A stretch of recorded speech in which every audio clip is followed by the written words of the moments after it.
আপনি কখনো কোনো বাজকে নিজের বাসা বানাতে দেখেছেন?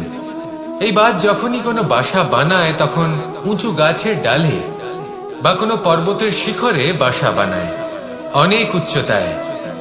আর সেখানে তার সন্তানও জন্মগ্রহণ করে। যখন এই সন্তানেরা জন্মায় তখন এই বাজ খুবই ভালোবেসে এবং খুব সাবধানে এদের পালন পোষণ করে। নিজের ঠোঁট দিয়ে তাদের ঠোঁটে খাবার পরিবেশন করে। কিন্তু যেই সেই সন্তানেরা হৃষ্টপুষ্ট হয়ে যায় এবং সেই কথা বাজ নিজে বুঝতে পেরে যায়, সেই বাজ নিজেই সেই বাসা ছিন্ন ভিন্ন করে দেয়। সেই সন্তান যাদের সবেমাত্র ডানা গজিয়েছে, কিভাবে উঠতে হয় তারা জানে না, সেই সন্তানগুলিকে উচ্চতা থেকে ঠেলে দেয়। সেই সন্তান প্রথমে ভয়ভীত হয়ে যায়, তারা সামনে মৃত্যু